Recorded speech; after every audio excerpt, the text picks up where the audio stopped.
and welcome back to the Loft Theatre Podcast. My name is Guy Devine, and for today's episode we're going to be speaking to some cast and creatives from the show Pontypool, running in the Loft Theatre Studio from the 21st of April to the 25th of April.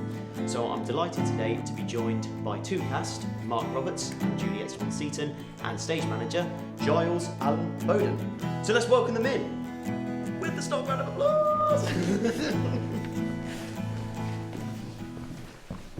So obviously I've asked you this off everything, but how are you guys anyway?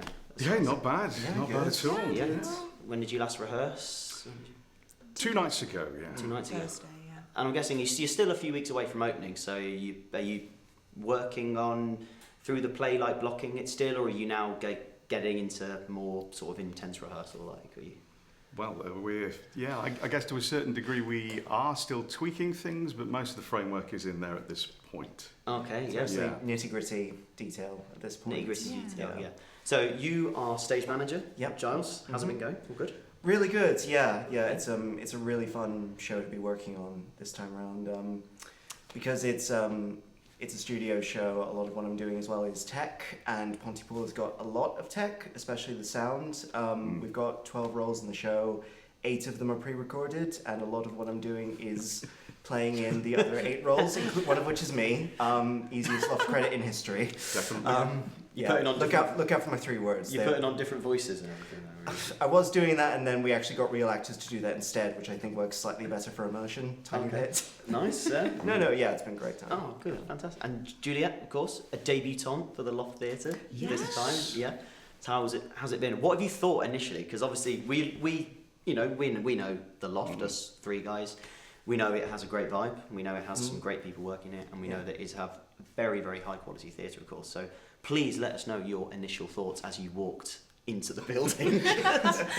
I would say overwhelmingly positive.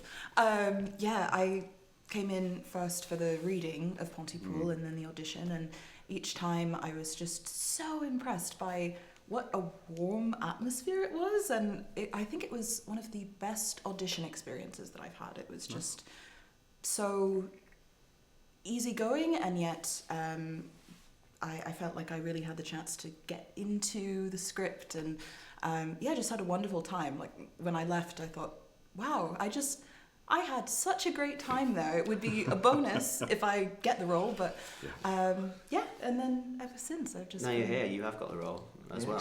Yeah. So obviously you've come from drama school, so you're like, you know the intensity of what would be rehearsal processes and things like that. So have you enjoyed getting back into the swing of things sort of that way? Actually, I don't know, how long have you been, how long has it been since you've done a show? Is it a long time? It's been about 8-9 months. Oh, 8-9 months. Okay, that's not that bad. Yeah. Yeah. Last one was end of June last year, and it's been. It feels like such a privilege, honestly, to be able to really dig into a narrative. That's what I've trained for. That's what I really love doing, and so I feel really lucky to get to do it. Oh, good. And Mark, obviously, we know you from Animal Farm very, very, very recently. Yes, most recently. Yeah. That's a face of...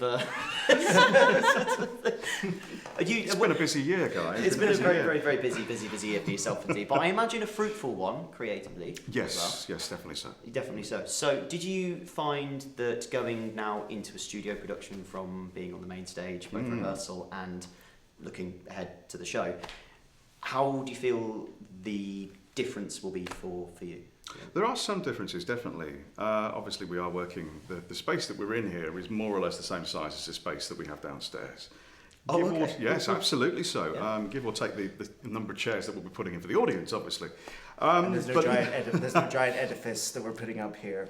No, exactly. Exactly. So we're going to roll you down a ramp. So those are comparable, but in terms of the difference between doing a main house production and a studio one, this is going to be a little bit more intimate. We're a lot more close to the individual audience members than we will be downstairs, and there's positives and negatives maybe to that, but it does allow us to produce a much more kind of, how shall I say it, a little bit more condensed. No, a little bit more intimate in some ways, but not in a creepy way. I hope. Intimate theatre. At least not in that creepy way. I tend to quite like that kind of like intimate theatre. I don't know if you guys know, by the way. Read on the Cast and Creatives page. Obviously, we've got a debutant here. This is Mr. Mark Roberts' 30th production at the Loft Theatre. Did you guys know that? Yeah, we did. Yeah. You did, Yeah. Yes. Yeah. When was your first one then? My first one here was, I think, 2001, which was what the butler saw. I was playing Nick the bellboy. So yeah, first show involving cross-dressing and being shot. So perfect start for going here. But yeah, it's been a long time, but I had a little break in the middle of that, and I've been most active since about 2017. Yeah. Oh, yeah. I was in a pram in 2001. As was I. You've come a As long was way. you as well. You've come a long way since. You've come a long way since. Yeah. And now I crumple to ash. But apart from that, It's also our director Hannah's third Yes, show it as is, well. yeah. which, Yes, of course. Yeah. Yeah, you two have been neck and neck for like the last 4 years or For a little something, while. basically. Yeah. yeah. Yeah, it's a shame that Hannah couldn't be here today, but Yeah. she's here in spirit, of course, and Yeah. we know how amazing the show will be with her at the Oh, helm. absolutely. Yeah. What was your first show at the Loft, actually? So my first credit was 2022, the Seafarer, where I started out with the tech team. I did sound, and then kind of graduated to stage management, and I've now kind of done a bit of everything. Yeah. At this point, this is my 26th credit at the Loft. Oh, wow. Yeah, my 25th was my last one, which was my directorial debut, where I did a play that I'd written Yes. on the main house, The Cage Protects Me, which had a really fun time with that. Yeah, with Hannah as my stage manager, we kind of swapped as part of our pact that we made when we both pitched. Well, I pitched Cage, she pitched Pontypool at the same time. Oh, right. At the end of okay. 2023. So yeah, this is me paying in my debts and having a great time doing it. Oh, that's really Hopefully good. Yeah. enjoying yourself at the process, Absolutely, right? yeah. No, this is a really fun show to I work saw on. Cage Protects Me, and I was very, very, very, very engrossed by it. I must say, That was the intent. it was a fantastic piece of writing. So you should be Oh, really, really proud. I thanks really, so much, really, Guy. really enjoyed it. So. And Juliet, do you want to see yourself get to the massive heights of these two fellas sitting beside you? I can only hope to. You can only hope to. Yeah, just at the beginning. I mean, I'm hoping that this is the start of a long and happy career. But yeah, I'm kind of seeing what comes next. So I've enjoyed learning so much from these two and from Hannah. I feel like they've taught me a lot, and I've learned so much too from Dan, who is our movement coordinator. Yes, fantastic Dan. If you don't know Yes. him, he is. I mean, the guy moves like he walks on water, doesn't he? Absolutely incredible. No, Dan is brilliant, absolutely. So he's been Yes. involved with so many shows in the last kind of couple of years, and yeah, always manages to add something a little bit different. Absolutely, yeah. He's kind of become one of our irreplaceable cogs, which for a while meant that he was basically working on everything, improving everything greatly. But poor guy, I think he's got a bit of a more balanced schedule this year. Which, I hope so. Yeah. Hope so. Yeah.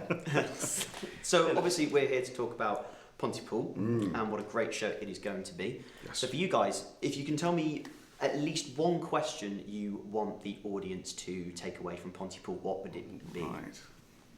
So we'll start with, I think it's good rate to start with the stage manager, I think. Let's go for get it. start the end down there. Yeah, one question for the audience. It's a hard one. It's a hard show because there's a lot of concepts and a lot of ideas in this show, and I guess one of them is like how would you navigate this scenario that you're in? Because the characters find themselves in this frankly utterly bizarre situation in their little radio booth where they've got all this information coming in and it's extreme and wild and crazy, and they think it's a hoax half the time. How would you interpret this? What would you do? Would you make it better? Would you keep recording? Would you keep trying to make... Because it's all about basically people trying to analyze and then, because they're in a radio station, making a story out of it. Yeah. Would you continue to try and make the story, or would you just cut off and stop? It's Well, do you know what I loved about reading about the show? It's the claustrophobia part of it. Yeah, and it works absolutely. for a space like this, obviously. Absolutely, yeah. If the audience didn't know, by the way, we are actually in the studio where Pontypool will be held. And as you can see, it's a very, very highly adept studio. It's going to be great. But yes, the claustrophobia part of it is just 100%, I think. Yeah. What does that do to your brain? And What does that do to your brain? Yeah. The panic, the fear that you have, the pressure sort of arising on you. I definitely think it's one of the things that I think will draw the audience into seeing it. So, Exactly. Yeah. what are questions from you guys? What do you hope the audience will get from it?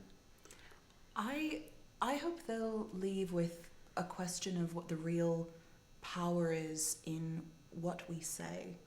I think, especially working in a radio station, the word choices that you make are much more impactful because you're being broadcasted to everyone. Yes. And speech has a real importance in this show. And I think even outside the context of what these characters are going through, I think it's something I would hope the audience leave thinking about. What does it mean when I... Do you guys ever find that fascinating with radio station presenters, like how they stay with the voice around there, like knowing, especially if you're on massive radio stations that are broadcast nationwide, I find it absolutely like how they stay.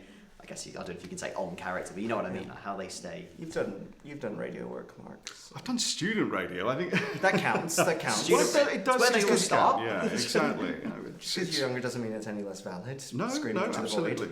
Oh, God, wonderful way of thinking of it. But no, doing live radio is always incredibly interesting. There is no kind of room to kind of go back and repeat what you've done. You are literally responding to what is happening around you, and I guess that's very much the case with what we are showing here as well. That's the central point. Yes, language is incredibly important to this play, definitely, and those who see this will discover as to how and why at that point. I think if I was to ask a question of the audience at the end of it, it would largely be, and I don't want to spoil anything here, but I would like them to think about what points during the story that they have just seen did things change, as to when that might have happened, as to who that might have happened with, to bear that in mind and have a think about it afterwards. Okay, all right, interesting. That's a good question to ask audiences, actually, At which point does it like switch for them from maybe one theme to another theme? So in a fashion, So talk to me about you guys' characters. Obviously, I'm aware. You can talk about the stage manager character if you feel like you do the character when you come in. So. Well, I can kind of talk about the other characters in it because we've got a really interesting kind of set of various voices that have been coming in. Some of them are like people at Pontypool, police officers, and people on the street, etc. You've got Ken Loney, who is played by Luca Cattina, really good actor, and he's the most played voice in the entire show, and he goes through a lot, quite a bit, poor guy, but it's a really interesting kind of someone who's on the radio station setting means that they're quite detached from the events, except for Ken Loney, who is living them in real time and is absolutely terrified of them, and Luca does a great job selling the complete fear, panic, loss of control that kind of happens over the course of the story, and it's just gripping listening to him in this setting and not being able to help him at all. Like none of the characters are able to do anything for him because of the situation. They just have to, you're just kind of, along with the audience, you're kind of unable to do anything. You just have to listen back, and that's where so much of the great horror comes from, is just having to deal with his experiences, having to listen to them, and being completely helpless. Okay, wow, that's. And Juliet, what about you? So I play Sydney Breyer, the producer at the radio station, and she is, I think, under normal circumstances, an extremely capable woman. Yes. She is used to having control over what is happening around her. She cares about the story, she cares about what she does, and that everything goes according to plan. And so she is really, really challenged by the events of this play. And it's just so fun to go through that journey with her. Fantastic. So you get like Zoe Ball kind of vibes, or Favourably, or one of those guys for this, the real sort of strong kind of journalistic sort of sense of things. Keeping this place running, absolutely. Yes. What about you then, Mark? Well, I play Grant Massey, who is the presenter of the morning show here in Ontario. Well, he has previously had more of a career elsewhere. This is pretty much his last opportunity at this point. Okay. He's tried to build this kind of persona as a bit of a, I suppose, like kind of a 90s shock jock kind of radio host from that point of view. Oh yeah, I know the vibe. He likes to think he's incredibly edgy, but I think realistically that may be more in his head than it is in the actual practicality of it. But yeah, I mean, this show, as far as he is concerned, is all very much about him. This is him talking to his listeners outside, and he is going to dictate how that's going to work. But that, of course, doesn't work marvellously when actual, genuine, real stories start to happen around him. Yeah. I love the way you describe him as he likes to think he's a bit edgy. Oh, God, yes. Absolutely so. Very much so. So in a way then, if we talk about the sort of inspirations, as I mentioned there with the sort of female presenter sort of thing, for you, I imagine, have you been by Hannah's side since day one, or have you been... Pretty much, yeah. Since pitching stage. So yeah, we've kind of been there from the start, kind of working together on this. So give us then a bit of an insight into like stylistically, what sort of inspiration are you guys taking when bringing it into here in terms of So Pontypool is one of those really interesting kind of horror stories which has been across multiple mediums. I think it either started off as a stage play or as a radio play. They're really close together in any case. There's a book as well. And there's a book which is very different, and there's also a film version. Basically, it's a multimedia. Each version has very different things that it adds or takes away. The play version has the horrible claustrophobia where you're trapped in a booth with everyone else, which is great. The book is a lot more scattershot. It's kind of different accounts, so you kind of get a more sense of scale. The movie adds movie stuff, as in kind of a greater sense of scale, more of a kind of traditional horror kind of elements to it for the subgenre. And the radio play has that kind of Orson Welles kind of feel as well, where it's kind of like you feel like you've tapped into something you shouldn't be listening to. So all of those we kind of had all of those in the background, but we're sticking to the benefits of the stage play, which are the horror, the kind of the instant nature of it. And the whole idea of the shock, this is kind of the tragedy of the shock jock, which in terms of what happens when they do not shut up is I did not know it was a book or a film or a radio play as well. Yeah. From initially looking at the show and then before I did some research, I thought it was originally like a piece of new writing. To be right, okay, yeah. It was, so, do you recommend I watch it? I reckon, yeah. The film's really good. The radio version is also really good. You just get slightly different experiences each time. In terms of like what the inspirations are, there's so many shock jock characters at this point, dominating the airwaves, dominating social media. It's really hard to pin down.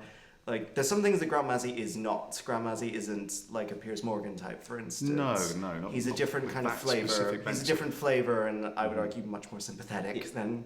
Yes, that's what I was going to then bring that on to you guys in terms of the characters and stuff. Do you guys have any in particular inspirations you're doing when embodying these sorts of characters? A very good question. Because Grant Mazzy is this sort of you with the sort of thinks he's edgy, not edgy kind of thing. Do you want like that Absolutely. kind of? You've got a list of names kind of building in your head. Yeah, I literally do. Right now. I have maybe, like a list that of one. names Maybe. Is that too much if I say that out loud? He's sort of the equivalent. I don't know when you absolutely. say he definitely dad dances. Oh, sort of God, yes. Yeah, Absolutely so. But no, I'm not drawing anyone specific as the inspiration for it. I mean, I have seen the film version. I've heard the radio version myself. I can pitch how other people have done it. Mostly, it's Stephen McCarthy who's done it in the past. He's done that for the film. He's done that for the radio version. Yeah. But in terms of how I'm going to play that, I'm just trying not to be as arrogant as I can be. But yeah. Okay. Yeah. Yeah. It's very much his show. He wants to shout the odds with it. He is going to direct it in a really specific fashion, and he's going to believe that every single word that he's speaking there is God's honest truth, something brilliant and must be observed by everybody around him. It's incredibly important. But the reality is, this is local radio in Canada, in a tiny little province. A large province, but a tiny little town within that. Yeah. And so the number of people who are probably going to hear it is not particularly significant. We're not talking about national radio here, but he absolutely still wants that personality of national radio because that's what he feels he deserves. Yeah. So he's from Ontario. So are you accenting? Are we accenting? Yes, there is certainly an accent. There is certainly an accent. Because you're sitting, of course, next to... Exactly. I have two cast members here whose accents there I have to kind of some way match to that kind of level because otherwise... Is he doing a good job? I would say so. I must add that Mark has a splendid voice for radio. I think. Yeah, really. I mean, I'm sure listeners can hear it. It comes through quite well. And there are some people. Well, thank you. There are That's some very people who kind. come in and you're like, I'm going to have to listen to this person for 70 minutes with not much else happening necessarily, because Grant has long periods where it's just him talking. Thank God it's Mark. Yeah. It's a thought I've had a few times. Well, that's very which is- kind of you, Giles. Thank you. I'm not quite sure how to respond to that. Has he gone for like the big expressive thing rather than, you know, the sort of shipping forecast kind of monotone? Oh sort of no, presenting it voice? has to be very much speaking directly into the microphone and trying to have that engagement with the person who's on the other side of that conversation. Yeah. You were going to keep their attention. This Has is to a be it. message for you and you only. There's a great line which sums up so much of Grant in it, where he's ranting to your character about, like, he doesn't just want a pacified listener, he wants an angry listener, because an angry listener is going to get their brother to get pissed off as well, and that's how you build a listening audience. This idea, which, like, this thing started in 2012. Pontypool starts in about 2012, and it's weird how well it's aged, because so much of it is about engagement and kind of messaging and all that kind of things, which have only grown more prolific in the age of kind of increasing social media and algorithms, etc. Absolutely, yeah. I think so, yeah. It gets more horrifying every year, Pontypool, in terms of like, oh yeah, there's reality, very close now. Yeah. And Juliet, what about you? Inspo anything or? I would character-wise? say, sort of, rather than looking for outside inspirations, I've been doing my best to build Sydney from the inside out. So I'm Nice. really thinking about what she says about herself and what is said about her in the script. Sometimes not directly. For example, I only figured out a couple of weeks ago, based on a passing comment, that I believe Sydney is recently divorced. And that impacts so much of her headspace, especially because these events take place on Valentine's Day. And yes, it is. Hope no one's had a Valentine's Day like this. Probably not. No, probably not. I think it's fair to say. Maybe a February 15th like this, but not Valentine's Day. Yeah. So I'm enjoying learning who she is rather than trying to impose, my own ideas of who she might be. Building from the inside out is definitely, I think, is something I think actors, you can sort of tell sometimes when an actor's sort of done that, because you see a multi-layered approach to their performance, I think. So I think it's in terms of prep, it often looks like something that really, really benefits your understanding throughout the rehearsal process and on the stage as well. So when you guys initially read this script then, were you guys aware that it was a book and a film as well before you initially read about it? I know it, yes. You know. You? Yes, actually, years ago in an acting class, I worked with a section of the script, and when I saw these auditions come up, I thought, gosh, that sounds so familiar, and I realised, I was familiar with it from years ago, and then I believe at the read-through, we discussed a little bit of how it had been a book first, which I didn't know, and then a movie, and I've restrained myself from taking too much from other adaptations. I'm really trying to make this its own story, and I think, especially for those who are not already familiar with the plot of Pontypool, it's a really wonderful thing to come in completely fresh. So what were the initial reactions when you read it? Was it like, oh my god, this is going to be great, look at what they've done with this amazing script, this story? I think that kind of sells me on this is that it is actually quite clever. Like we say, it is all about language, and there's only so much I can tell you on this without going into the plot. But yes, it is very much about words and how we use them, and what they can actually carry, what they bring with them, and how they can be interpreted. And that is what we are playing with at every single level here. There are a lot of things that when you've seen the complete article, you will realise that there are certain things here that may have been repeated along the way that you may have been hearing earlier on that have kind of come to a fruition as you get towards the end. Yeah, and it goes back to what you were saying about the social media thing and the language stuff. Transmission is a big thing in every sense of the words. I really liked Pontypool from when I got introduced to it first on the radio. Hannah sent me the radio play version. That was my first exposure to it, which again has that kind of, should I be listening to this kind of quality to it the further you get into the story, because it does feel like you've stumbled across something quite dark that should never have been uncovered, in a good way. In a good way. In a good way, not in a, this is radioactive, why are we doing this? But then when we got, to get to do this kind of thing is kind of rare at the Loft, because it's so clearly genre kind of based. Yeah, absolutely. Which I love doing genre stuff, having kind of written genre stuff as well for the Loft as well. It's it's a really fun thing to be able to say, we're going to do this, and I get to be in the room the whole way through. It's just a great experience. Because horror theatre is like a thing I've always been quite interested in going to watch more of. It seems to be like rising as it is picking up. Yeah, it's picking up as a genre. I think because we all know the cliches of horror movies. Yeah. It's jump scares, Yeah. long scores that essentially give you the background, very, very dark lighting, so you can't watch them on a sunny day. A lot of that kind of thing. Establishing a mood. Exactly, it's establishing a mood. And then so when thoroughly puncturing it with a few jump scares. puncturing it, which do work sometimes. Do you ever find yourself trying to predict when the jump scares are? I can feel them coming usually. Yeah, well, you can, can't you? Yeah, You and can. that makes And it you just sort of find you worse. could go like this. It's Yeah. and then you get sometimes where it gets overdone, like 222 when that was in London.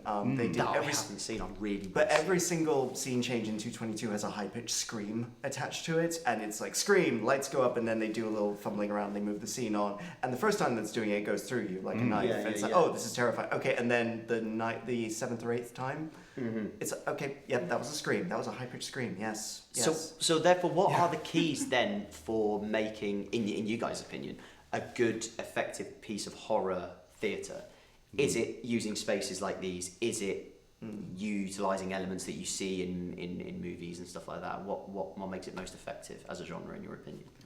Right. Well, I suppose there is an awful lot of theatre which probably kind of has a little bit of a crossover with horror in some ways. I mean, one of the things that we've had conversations with people about in recent times, I'm not sure I'd get involved with a horror, but I'm saying yes. At the same point, though, you have also been getting involved with something which involved murder, where you had a number of series of events that were really quite unpleasant happening to somebody. That's still crossing over into horror, the notion. The only thing that horror actually requires to be horror is that it is horrific. Yes. It is in some way going to be disquieting, something that disturbs you in a fashion. And that doesn't have to be gore, that doesn't have to be VFX projecting a ghost over something, it doesn't even need to be supernatural, but it has to be something that disquiets and concerns. Yes. Yeah. It has to be something that the audience is surprised by or wasn't expecting to see. Or that just makes them feel that sense of dread as well, which I think Pontypool's got a lot of that. It's this feeling of a slowly unfolding story, you're trying to understand what's going on, and you're just getting bits of it, and a lot of the horror of Pontypool really works because you never really get a full picture of what's happening. You're just getting this person's account here, this thing that's being described, or Ken Loney on the phone to the guys in the station. And then it gets more and more intimate and a lot more direct as it goes on. And it's got this great build-up to it. Pontypool's got this great kind of build-up of just like, okay, it's what's happening out there is horrible, but it's far away. It's like, it's down the road. It's like, it's 5 miles. And then, without spoiling it, the horror gets in. The horror gets in. The horror gets in, and not going to say how. Not going to say how that manifests. No, because really you need to come and see the show yeah. to see that in real time. But there's a moment which kind of flicks, which would have been where we would have stuck an interval, but we don't have one. We're doing this straight through in one go. The audience does not get a chance to breathe in this show because we do not let them go and get a drink. Okay. And then that bar's going to be full, isn't it? Afterwards, a lot of people staring into space like. So lots of people just going, oh boy, which having also kind of directed horror here is like, that's a great feeling, is when an audience just like, and they breathe and you realise they've just been holding breath far longer than they thought was humanly possible. It's a great feeling when you pull that off. Yeah, when you can hear it from behind the thing, and you'll be the one hearing it as you'll be there. I'll be in the corner and fully able to hear everyone in real time. It's going to be so much fun. Oh, fabs.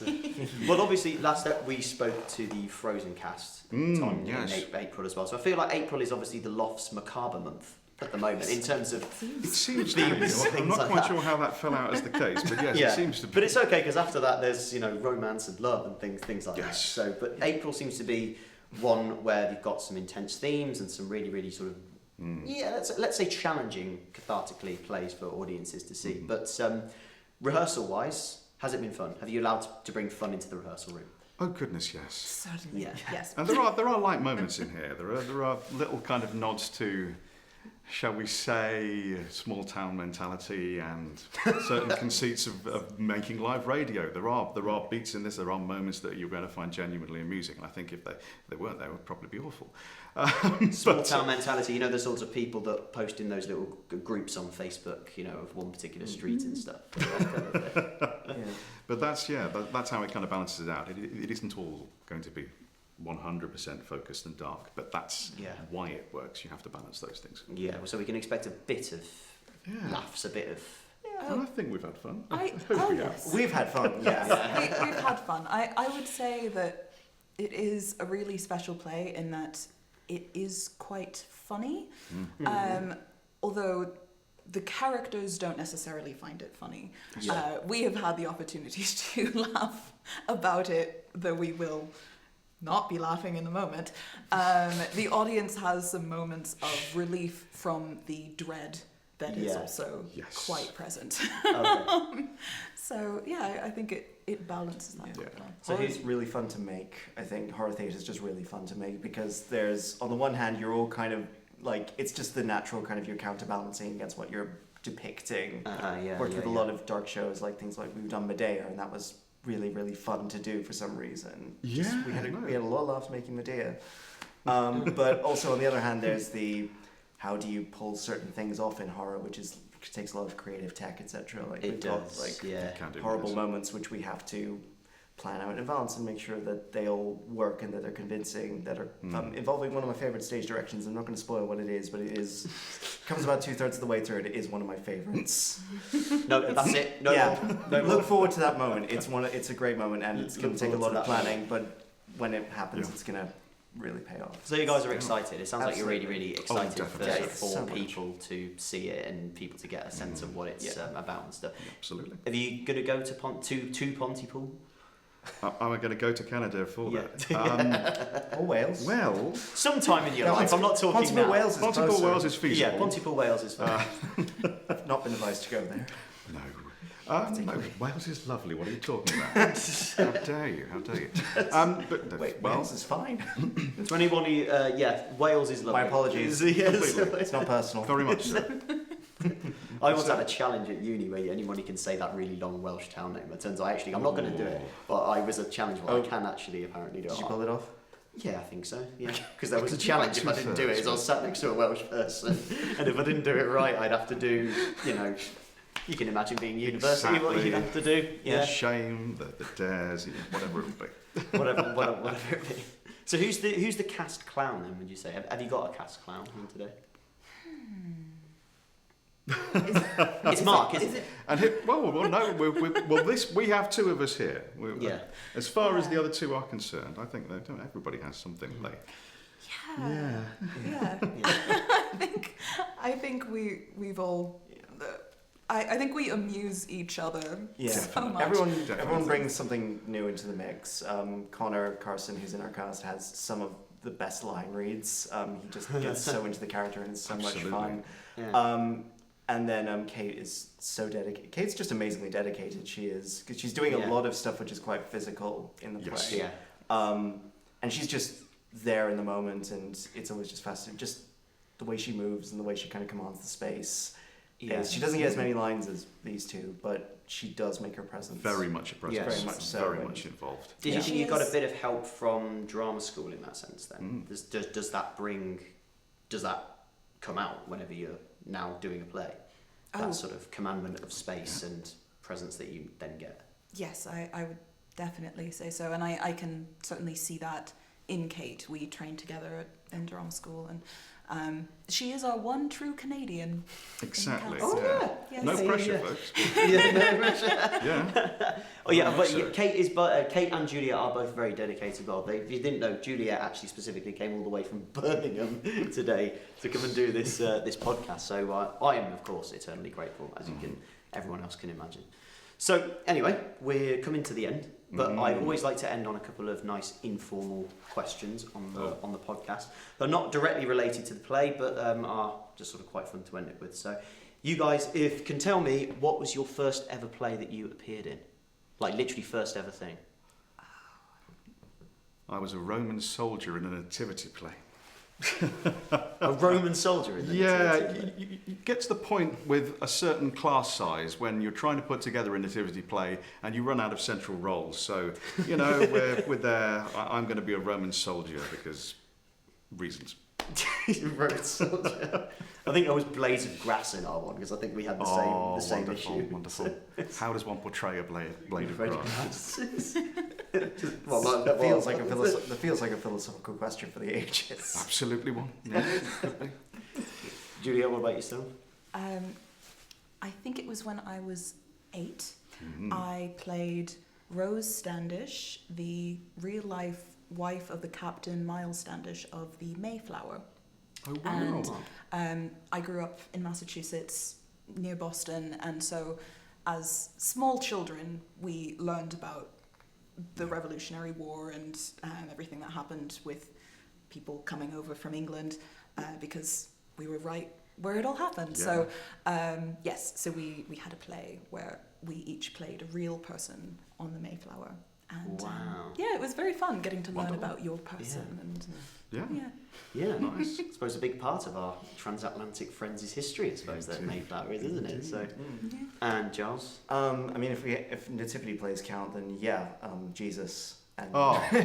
I was a really good. You were Jesus. Jesus. Yeah, I was good. Oh, the jealousy yeah. over here. The jealousy. Yeah. You know the whole thing away in a manger, it's like no crying makes. Yeah, I was good. I was really good. I got really into the role. How old were you in the manger? Like a 1. Wait, you actually got put in? You were- Yeah. Wow. Again, my acting career's kind of gone downhill from there. Never really managed to be able to top that one, honestly. Son of God to... Son of man. Sort of God Yeah. to sort of whatever. Yeah. I mean, yeah, and then it's school productions, one of which was Dr. Faustus. I joined a sixth form production when I was in year 9 because one of them dropped out to join a cult. And I had like 1 day's prep Well, and I did, and I wow. played the Emperor. It was a good time. Needs must. Fantastic. And finally, any future plans from you guys, like imminently? Anything to do like theatrically? Actually, not at the moment. I need to go back in the circuit for that. This is my last commitment for the time being. Okay. But yeah, I will be finding something else later on in the year, I'm sure. Yeah. As for the others, Yeah. I am also applying for future theatre work. I don't know yet what my next role will be, but I anticipate that it will not be long from now. No, hopefully not. Yeah. I've only got one other Loft show I'm currently signed up for, and that's going to be I'll be stage managing David Fletcher's Women of Troy, Oh yes. which will be coming out in October. Really looking forward to that. It's going to be very, very funereal, but it'll also be really damn good. We've had the first reading of that, and auditions to come. It should be a really good time. Yeah, there are auditions for Women of Troy happening soon as well, Yeah. so please keep an eye on the Yes. website and anything like that. If you're listening to this quite a number of years in the future, it's probably It gone happened. from now. It Relatively happened. so. It was good. It was pretty good. Yeah. What a great show! Yeah, I Right? know, Yeah. yeah. Oh, it was transferred to Broadway, was it? Went all the way down to the rest. who knew? Who knew? Who knew? Euripides came back specifically for it. Yeah. So anyway, I like to leave it with, if you guys say what you think the audiences can expect and why they should come see Pontypool, and in a sentence, because it sounds like a really, really good show, and I'm sure everybody would like to know why they should definitely come and see it. So Where to begin? Right. Well, it is a dark and atmospheric play in a studio space, 4 live performers and a cast of many others, all inserting their ways into our scene, from reporting, from interviews, and from jingles. It's going to be big. It's lovely. I love it. is that your radio voice coming out? Oh, well, no, yeah, maybe. Just a bit, yeah. gosh, what else can I say? I think I would describe it as a play in which everything happens in one room. You are in the room where it happens, and neither you nor the cast can leave, much as some characters might want to at some point. And isn't that exciting? That is a brilliant description, actually. That is everything. Yeah. If you're having a really bad time at work, if you don't like your job as much, then you can take comfort in that at least you're not having the day that these guys are having in Pontypool. So if you want to feel better about how your life choices are taking you, then Pontypool's a great show for that. Well, it's been absolutely fabulous to talk to you guys. I hope you've enjoyed being on.